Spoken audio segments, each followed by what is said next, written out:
everyone, it's Lexi. In today's video I'm going to share with you all the books that I ended up reading in the month of June. It was actually a pretty good reading month. I read 4 books. I think I was kind of in a little bit of a reading slump after I kind of finished this trilogy.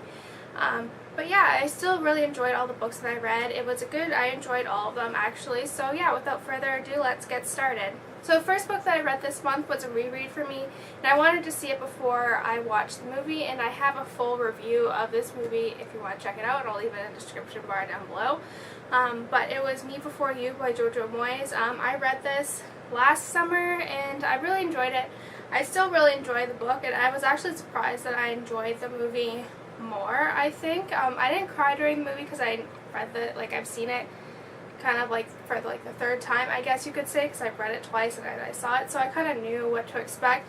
The movie did a good job of following it, but I think it kind of focused more on the relationship rather than all of the issues that take place, kind of having affairs and just kind of money issues and family issues and drama that kind of took away from the relationship. But I still really enjoyed it. Reading it again, I gave it kind of a 4 out of 5 stars, but I really enjoyed the movie. So if you haven't seen the movie, I highly recommend you check it out. It is a really good adaptation of this novel. Next, I then read the second book in, what is it called? The Malediction Trilogy. The first book being Stolen Songbird, and this is Hidden Huntress by Danielle Jensen. And then I also read the last book in the trilogy, Warrior Witch.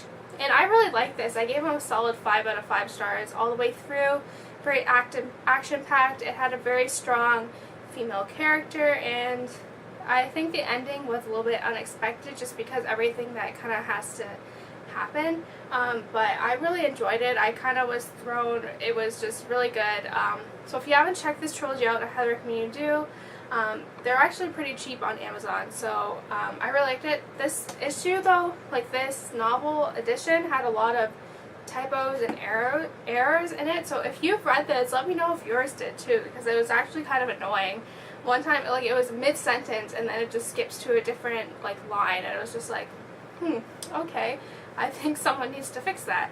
But there wasn't any errors in this one that I could find, so that was pretty good. But I gave these a solid, this whole trilogy actually got 5 out of 5 stars. I really enjoyed it. It's really different than what we traditionally see in fantasy, and so it was good kind of just to get something new. And then the last book that I read this month was The Life We Bury by Eskens, and it's basically about this guy named Joe who has to do kind of a bibliography for his English class for someone who's older. So he ends up getting this guy who is now in a nursing home, who was in prison for 3 years for murder and rape, and he is dying of colon cancer. And so Joe kind of discovers that there was more to this case that meets the eye, and just kind of how it wasn't really in his character to do these things because he was a decorated war hero and all this. So it was really interesting. I gave it a 4 out of 5 stars. Some parts were predictable, but I really enjoyed it, and if you're looking for something different that's kind of eye-opening, then I highly recommend you check this out. It was just really, really good. So that's it, guys. I hope you enjoyed this video. Let me know in the comments below if you've read any of these books or if there's any books you want me to check out. So yeah, don't forget to give this video a thumbs up, and I'll see you next time. Bye, guys.